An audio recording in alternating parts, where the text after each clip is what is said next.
चंद्रवंश क्षत्रियों का प्रधान कुल था। पुराणों के अनुसार प्रजापति ब्रह्मा से अत्रि, अत्रि से चंद्रमा, चंद्रमा से बुध और बुध से पुरुरवा, पुरुरवा से आयु, आयु से नहुस तथा नहुस से याति उत्पन्न हुए।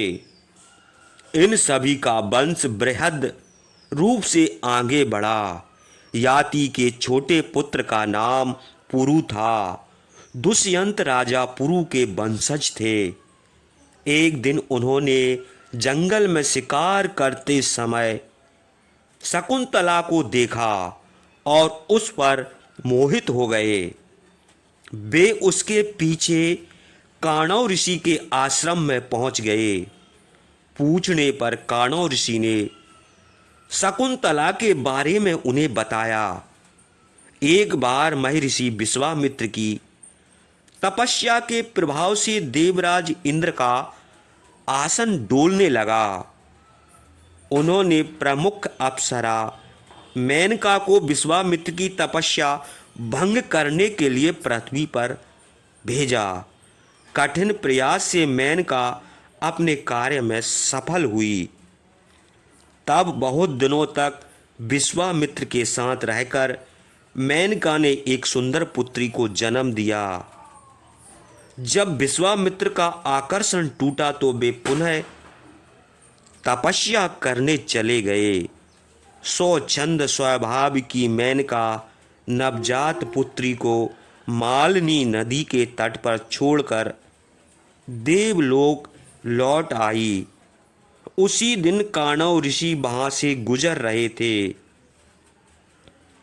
उन्होंने देखा कि दो शंकुत पक्षी एक नवजात शिशु की रक्षा कर रहे हैं।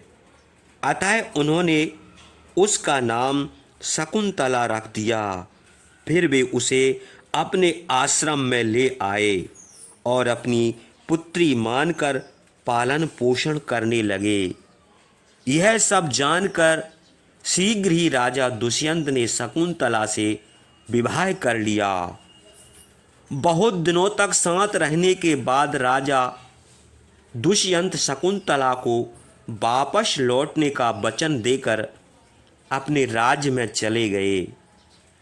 उन्होंने शकुंतला को एक अंगूठी दी जिस पर दुष्यंत का नाम लिखा हुआ था। शकुंतला गर्भवती हो गई थी। एक दिन दुर्वासा ऋषि काणव के आश्रम में आए। शकुंतला दुष्यंत के विचारों में खोई हुई थी, अतः उसे ऋषि के आने का भान नहीं हुआ। तब क्रोधित ऋषि ने उसे शाप दिया कि वह जिसके बारे में सोच रही है वो उसे भूल जाएगा।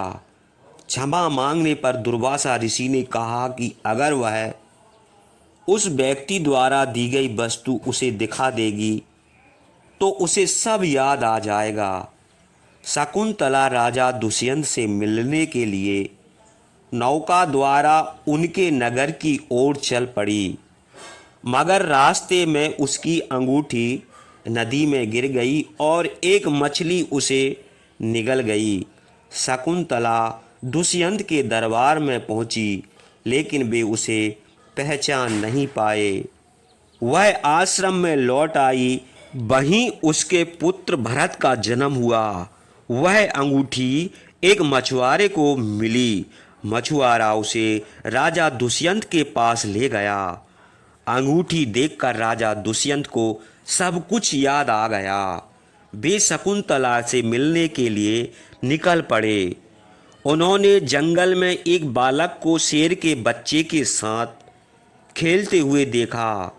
वह शकुंतला और दुष्यंत का पुत्र भरत था।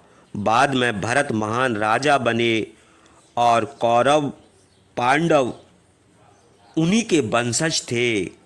महान राजा भरत की तीसरी पीढ़ी के प्रतापी राजा थे हस्ती। उन्होंने हस्तिनापुर नगर की स्थापना की।